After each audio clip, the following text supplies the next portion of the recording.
JEE में marks उन्हीं chapter से बनते हैं जो चैप्टर्स बार बार एग्जाम में रिपीट हो रहे होते हैं, और बहुत सारे बच्चे वही नहीं कर पाते हैं। और अगर आप अभी भी पूरा सिलेबस को इक्वली पढ़ने का ट्राई कर रहे हो तो शायद आप गलत कर रहे हो। आज मैं आपको 5 हाई प्रायोरिटी चैप्टर्स बताऊंगा और 6 ऐसे क्वेश्चंस बताऊंगा जो कि एग्जाम्स में बहुत हाई चांसेस होते हैं आने के, और एंड में एक ऐसा प्रैक्टिकल स्ट्रेटजी जिसको आप फॉलो कर सकते हो इन लास्ट 10 दिनों में। So let's go. तो सबसे पहले है हाई प्रायोरिटी चैप्टर्स, जिसमें से सबसे पहला आता है वेक्टर एंड 3D। तो इससे ऑलमोस्ट 3 क्वेश्चंस आ जाते हैं। दूसरा है मैट्रिक्स और डिटर्मिनेंट, जिससे 2 क्वेश्चंस आ जाते हैं, और ये दोनों ही 5 क्वेश्चंस आपको ला के दे सकते हैं। इसके बाद आता है definite, indefinite integrals, differential calculus और कोऑर्डिनेशन ज्योमेट्री। अगर आप लोग किए हो तो आपके करीब करीब 6 क्वेश्चन यहाँ से बन जाएंगे, बट मैक्सिमम बच्चे नहीं किए होते हैं और बहुत कम चांसेस होते हैं कि लास्ट के दिनों में वो कवर कर पाएंगे। तो इनमें इनको मैं सजेस्ट नहीं करता हूँ, बट ये हाई प्रायोरिटी चैप्टर्स हैं, अगर आप कर सकते हो तो डेफिनेटली करना। और इसके बाद हम लोग आ जाते हैं 6 क्वेश्चंस पे।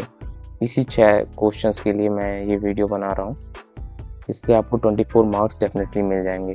तो सबसे पहला है क्वाड्रेटिक इक्वेशन का एक क्वेश्चन आता है जिसमें से आपको रूट्स पता करने होते हैं। सो ये क्वेश्चंस लाइक सारे पेपर में एक क्वेश्चन जरूर से होता है रूट्स पता करने के लिए। दूसरा है बाइनोमियल थ्योरी। बाइनोमियल थ्योरी में डिक्शनरी ऑर्डर या फिर एक वर्ड दिया रहेगा उसका रैंक पता करना रहता है। वो क्वेश्चन वो हर एक पेपर में आ ही जाता है बाइनोमियल का, या फिर आपको एपी और जीपी पे दे सकते हैं क्वेश्चन, तो इन्हीं दोनों में से रहता है। तो एक क्वेश्चन आपका यहाँ से बन सकता है। उसके बाद आता है वेक्टर। वेक्टर में डॉट और क्रॉस प्रोडक्ट का मिला के एक क्वेश्चन बन जाएगा, और वो आएगा ही आएगा। उसके बाद आता है 3D। 3D में ऐसे लाइक स्क्रू लाइंस होते हैं, जो कि एक ऐसे रहेगा एक ऐसे रहेगा, और इन दोनों के बीच का एक डिस्टेंस रहेगा, उसको शॉर्टेस्ट डिस्टेंस रहता है, उसको आपको पता करना रहता है। चौथा क्वेश्चन वो है। और पांचवा है डिटर्मिनेंट।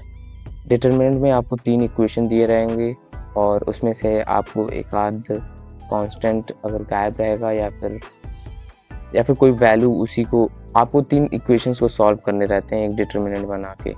ए इनवर्स निकालना रहता है और उसके हिसाब से होता है वो।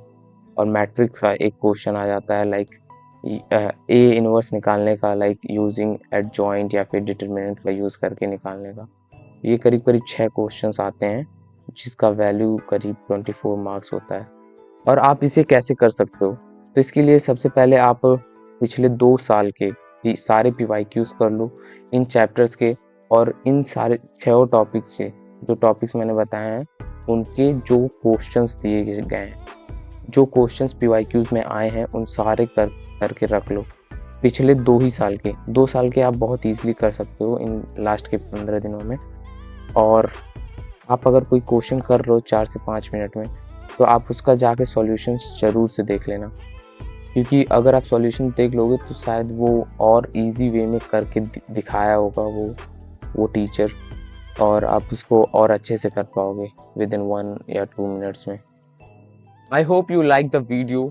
और टेलीग्राम चैनल का लिंक डिस्क्रिप्शन में होगा, तो वहाँ पे आप ज्वाइन कर सकते हो, और कोई डाउट रहे तो आप पूछ सकते हो। Thank you for watching the video, and I will see you in the next video. Bye bye. जय हिंद।